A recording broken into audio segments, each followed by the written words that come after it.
Bonjour, aujourd'hui chronique littéraire, je voulais vous partager ma dernière lecture. Bon bah voilà, il y a Lily qui est en train de participer à la vidéo à sa façon. Oh oui, je fais des câlins.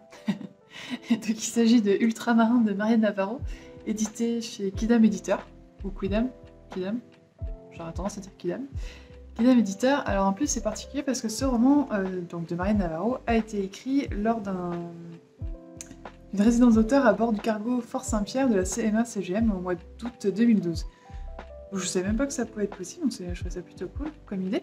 Et donc l'autrice a écrit l'histoire d'un cargo, donc je voulais le résumer.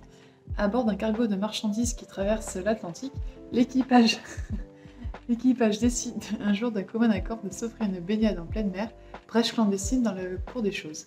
De cette baignade, à laquelle seule la commandante ne participe pas, naît un vertige qui contamine la suite du voyage. Le bateau n'est-il pas en train de prendre son indépendance? Et c'est une lecture que j'ai trouvée très déroutante. Voilà, donc c'est pour ça que j'ai mis un peu de temps à la lire, je crois que j'ai mis une dizaine de jours, alors que concrètement il fait que 150 pages, hein, vraiment, voilà, 150 pages, hop, et des trucs comme ça, donc vous voyez, c'est pas non plus un pavé.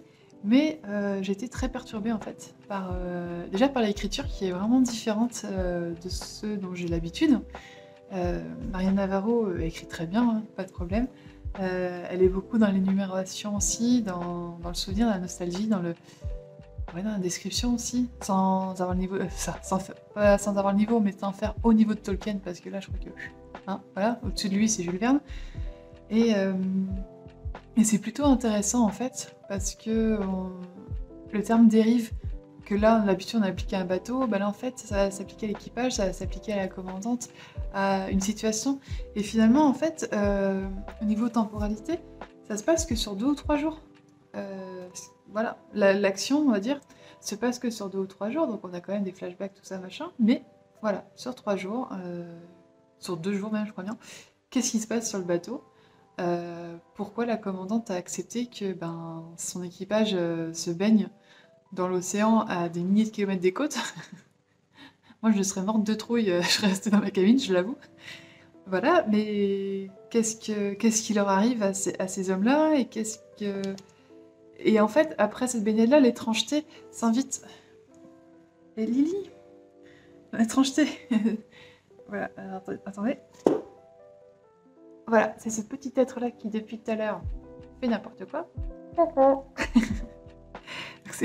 L'étrangeté s'invite sur le bateau, où en fait, on distingue plus très bien finalement le côté humain de la commandante et son côté presque sirène en fait, et le bateau qui devient une entité vivante aussi. Et c'est plutôt intéressant, c'est assez déroutant, mais je trouve que c'est une lecture qui change carrément de ce qu'on peut lire habituellement. Et vraiment, vraiment, je vous la recommande en fait. C'est sympa, vous voyez, c'est court. Moi, la couverture, je la trouve très belle aussi.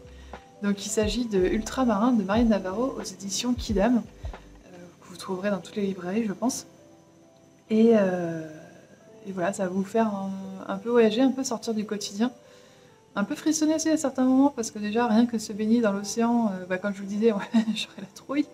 Et puis il y a d'autres événements étranges, comme la brume, et pour les marins, la brume, à l'époque, c'était très très effrayant, parce qu'on ne retrouvait pas le bateau, parce que tout ça, et être seul au milieu de l'immensité aussi. Donc vraiment, voilà. Vraiment, je vous recommande Ultramarin. Et si vous l'avez déjà lu, bah écoutez, j'attends vos commentaires. Si vous ne l'avez pas encore lu et que j'ai réussi à vous donner envie, bah déjà super. Et puis bah j'attends vos réactions aussi. Donc, je vous souhaite un bon week-end, plein de lectures. Aux enfants, aux ados et aux profs, bonnes vacances. Aux agents, pardon, aussi j'ai oublié, et c'est pas bien. Les agents, tous les agents de l'éducation nationale, allez, bonnes vacances, reposez-vous bien. Et n'oubliez pas de transmettre correctement les valeurs de la République. Allez, bonnes vacances.